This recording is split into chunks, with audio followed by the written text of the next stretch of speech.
Hi, I'm Megan. Welcome to today's live reading of The Magic Man by Cat Treadgold, presented by Itsy Bitsy Book Books. Join me. Part 1, Chapter 1. Maddie felt like an extra who'd wandered onto the wrong movie set. In an attempt to look like she'd belong, she feigned interest in the contents of the bookshelves. Loitering in the main parlor of the historic Manresa Hotel, she might as well be wearing a sign on her back saying Fifth Wheel. Once again, here she was, tagging along with her mother and her new fiancé. But hey, you don't turn down an invitation to an intimate gathering hosted by a major country music star like Joe Bob Blade. Now retired from performing, Joe had gone back to using his real name, Joe O'Connell. To make the situation still more intimidating, the rehearsal dinner had only 15 guests, 18 if you counted the nanny, May Allen, and Joe and Allie's identical twin daughters, who were only 3 months old and would be banished to the nursery when they got too cranky.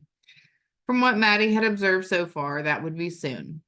Joe was one of 5 children, but his father had been dead for over 10 years, and 2 of his brothers were on shaky ground with him and his sister Teresa, who would be married tomorrow.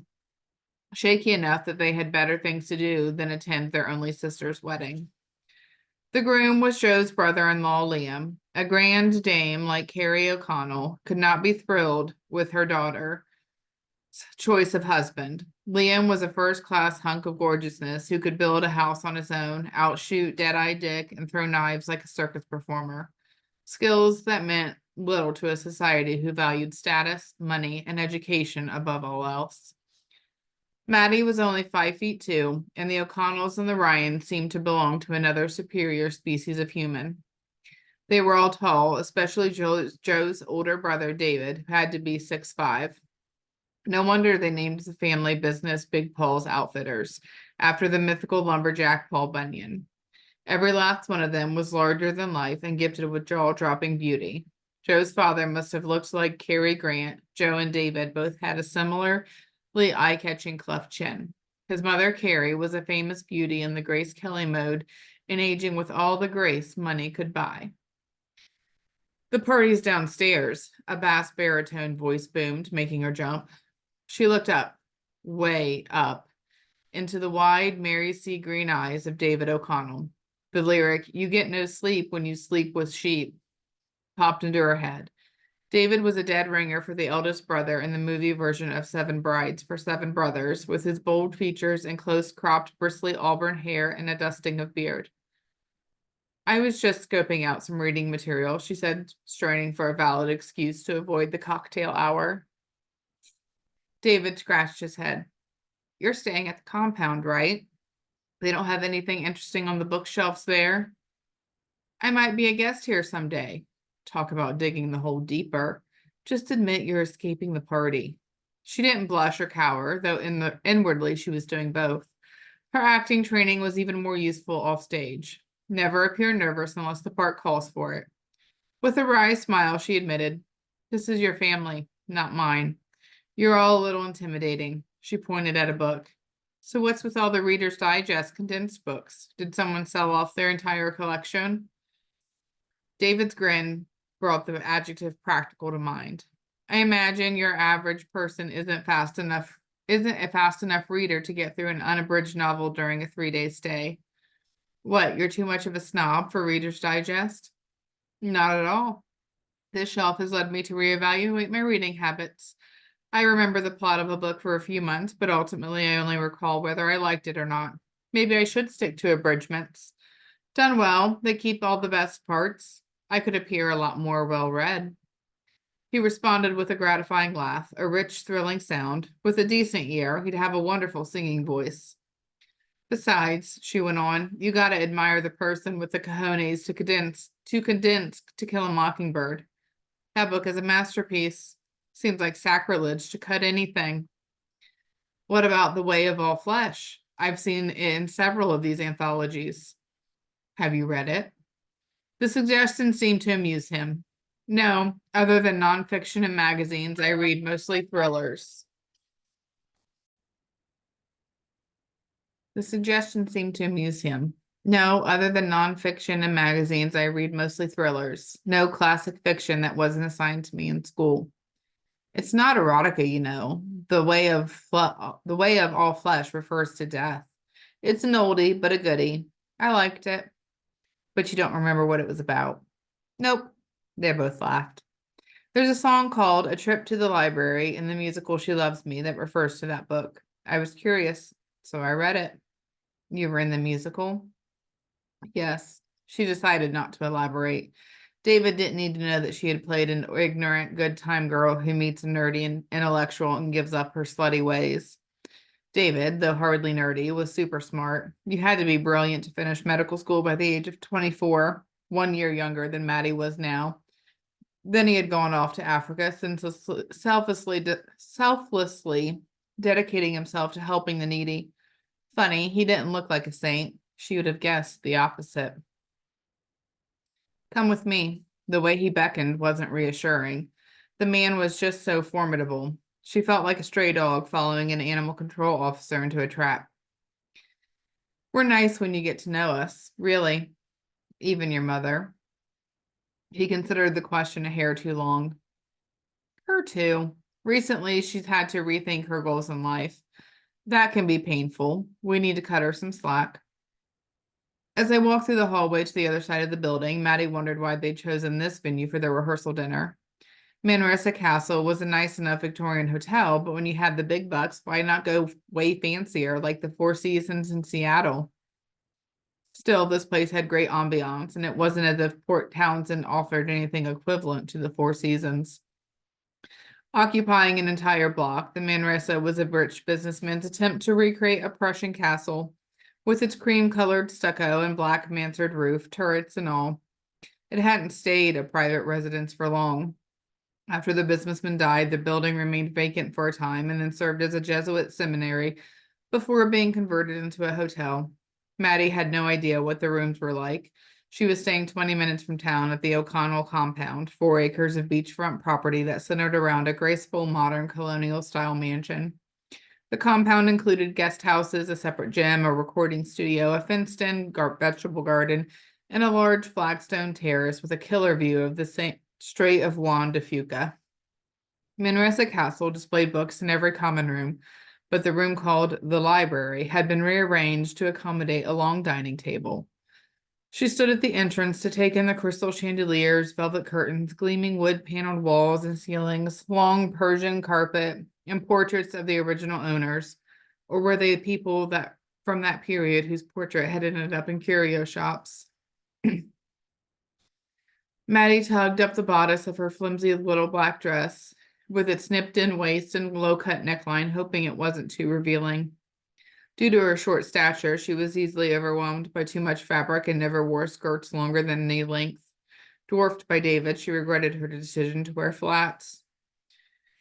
We're stepping back 100 years in time, David said. It's 1897, and we're terribly civilized and wonderfully naive to the troubles of the world.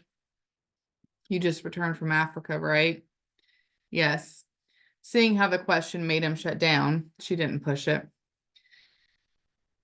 Allie was gently herding everyone to the table. The place cards told them where to sit.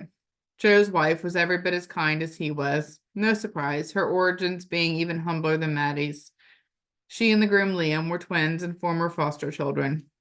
Allie had met their birth father, Duncan, only 2 years ago, but she'd been thrilled to find a blood relative and instantly embraced him. Then again, Duncan was hard to resist. Maddie couldn't believe he'd chosen her mother, who could talk an auctioneer under the table. Duncan was the coolest guy his age she'd ever met, and that included all the aging actors, a notoriously charming bunch. Duncan had their charm, but also warmth and depth, qualities most actors had to fake. Spiky gray hair, an earring, a mellow Irish brogue, and the familiar features that marked him plainly as the father of Allie and Liam. The high cheekbones, the intense cobalt blue eyes, and the slightly crooked nose, though his skin was weathered by sun and hard living. Long and lean, about the same height as Liam, 6'2". Maddie, Allie said from across the table, I'm going to seat you between Link and Kilo. Link is Joe's manager, and Kilo is the local yoga god. Kilo appeared taken aback by the introduction. Allie quickly added, he and Teresa are old friends, and he's Liam's hiking buddy. He was once featured Once a featured dancer in the Groban Phillips Company, Maddie was duly impressed. Groban Phillips had studied under Twyla Thorpe and was now almost as famous as his mentor. She wondered at the old friend comment. Could a woman be simply a friend with a man as attractive and comfortable in his own skin as Kilo? Kilo was intriguing, but she'd rather sit next to David, who was seated across from them. On second thought, maybe not. David was flanked by his dauntingly aristocratic, expensively blonde mother, Carrie, who scared her silly, and Allie's best friend, Becca. Becca was an exotic, olive-skinned beauty with a curvy figure and long, curly black hair. When she spoke in her New York accent, it was slightly jarring. Maddie had met Becca and her irrepressibly French-Canadian chef husband, Jean-Louis, at Allie's birthday party a month back. They had an effortless, you might call it effervescent, chemistry together, with enough energy crackling between them to power the entire Manresa Hotel. Joe presided over the head of the table next to Link, and the two of them were engaged in a joking, teasing exchange. Link's bushy gray hair and mustache and folksy manner would have made him a shoo-in to understudy Hal Holbrook in the play Mark Twain Tonight. He was scary tall, like David. Kilo held out Maddie's chair, and she hid her surprise when he seated her. That never happened. She wondered how old he was, surely younger than 30.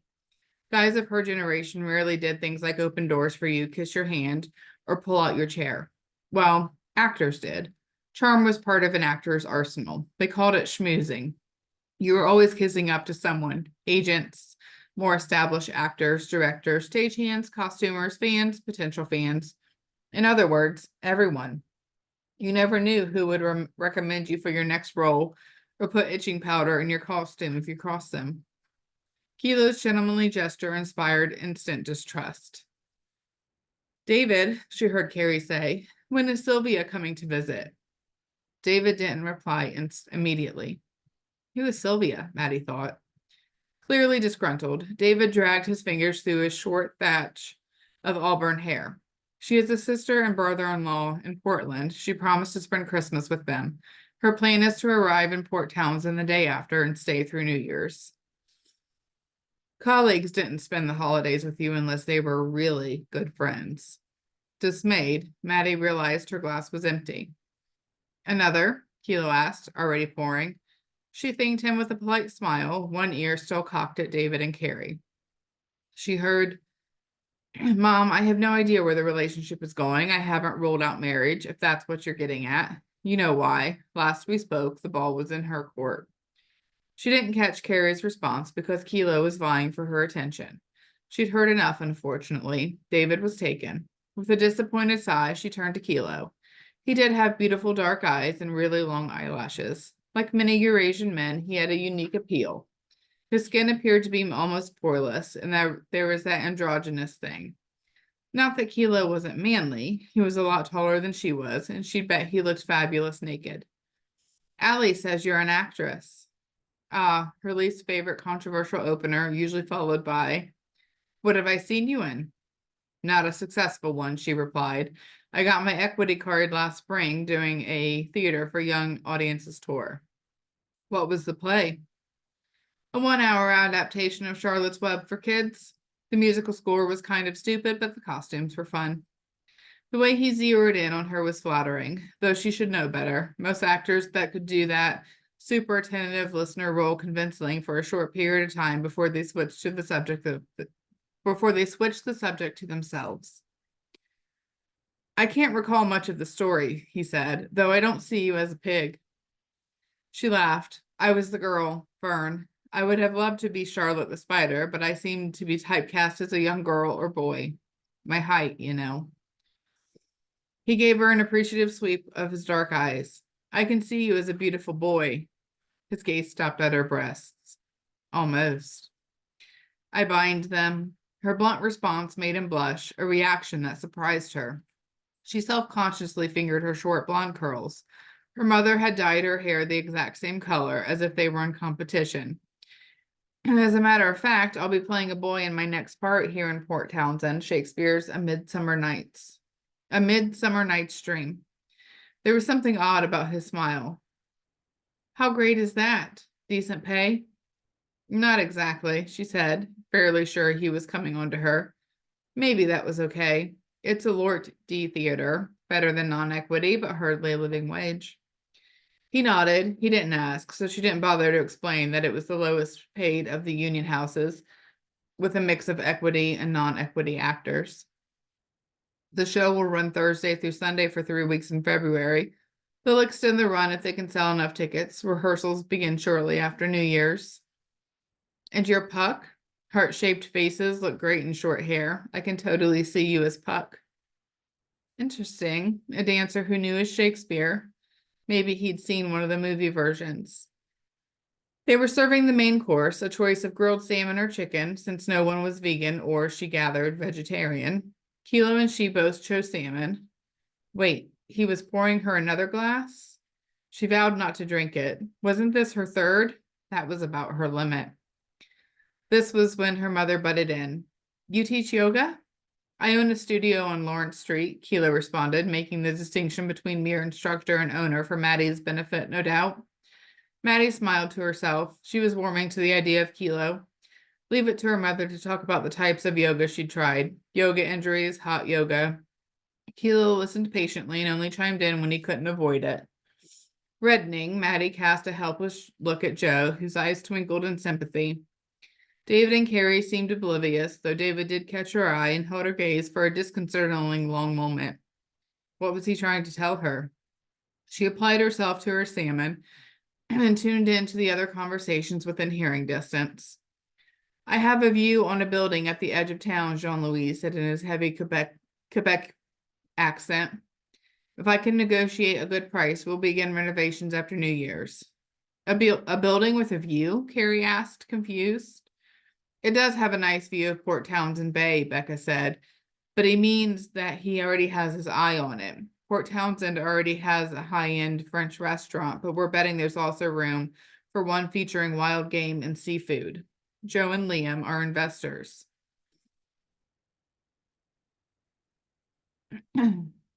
Jean-Louis' mobile features stilled, his expression blank with incomprehension. Realization finally dawned, and they were in motion again. Ah, yes, like the two other restaurants in North Bend and Bellevue. La Fête Sauvage, the wild feast in English. He means low brow, Becca said with an indulgent smile. No more animal heads from flea markets in Arizona, just artist renditions of heads and fake racks of antlers. Jean-Louis' thick eyebrows drew together and he glared. Becca, I told you I don't need a translator. Ignoring his rebuke, his wife went on. Lots of gilding and gold spray paint. Though, the kitschy thing is Jean-Louis's trademark, and reproductions of Delacroix paintings, of course, or Delacroix-esque homages. Because Becca's French was fluent, she pronounced the word with an authentic flourish. Will you buy a house there? Teresa asked. Every time Maddie saw her, she looked different. She guessed it was the hair. Like her mother, Teresa rocked a society princess sleek blonde chiffon when they first met. Now it was short and curly like Maddie's, only hers was auburn with strawberry blonde streaks. Teresa was still willowy and slender with a petite build, but her lovely face looked softer, her sky blue eyes more luminous. If she had been an actress, they might have competed for the same roles, though Teresa was a few inches taller. Maddie envied the way she and Liam gazed adoringly at each other. Despite the faint shrapnel scars on one side of his face, Allie's brother was gorgeous enough to be a movie star, and he only had eyes for Teresa. He had little to say, however, at least at this gathering. His silence added to his mystique. The place we are eyeing, Jean-Louis paused to glare at Becca, has apartments above. We need to keep it simple because we will divide our time between Port Townsend and North Bend, and we don't want too much maintenance. I told you, Allie said, you are welcome to take one of the cabins. Jean-Louis grew serious. We would never abuse your hospitality. Teresa pretended to pout. Whose cabin is up for grabs? Allie gave her a stern look. Not Liam's. You'll stay with him for the foreseeable future, right? But I can see your real concern. Where will you put all your clothes? Teresa pretended to hang her head. Don't worry, Liam will build you a special climate-controlled storage closet. Liam finally spoke. I will? His eyes glinted with mischief. Oh, I definitely will. It'll be an eyesore, though, just so you know. In the meantime, Allie said, dismissing him with a mock stern glare, I'll store them in the closet in the guest bedroom we rarely use. We hope you'll stay as long as you like. What would we do without the dogs? For a moment, no one spoke. This part was still up in the air. Maddie knew that the tiny Chihuahua Jack Russell mix Coogan and giant German Shepherd Mastiff mix Harry, named after Clint Eastwood characters, were best friends and a key element of the compound's security against thieves and paparazzi. Though they loved everyone, they were particularly attached to Teresa and Liam. I hope there won't be a custody battle, Duncan remarked to Deadpan. An uneasy laugh rippled around the table. Dessert provided a timely interruption, and Lori excused herself to go to the bathroom, releasing Kilo from her conversational web. With her mother out of earshot, Maddie apologized. She does like to talk, Kilo admitted, making a show of wiping his brow. Maddie sighed. Loyalty demanded that she not badmouth her mother or acknowledge her social gouchness. Turning to Maddie, Link said, I hear you have an agent. Joe says you're quite a songbird. She couldn't place his accent, not a southern drawl, but sort of folksy.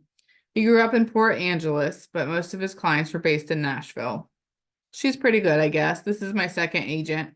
I'm lucky to have found someone more concerned with career building than instant results. Seeing the question on his face, she supplied her agent's name. Lola Dieters. So far, she's only gotten me print work, but I've had a few callbacks for commercials and industrials. I'm told that if I want to get serious, I'll have to move to LA or New York.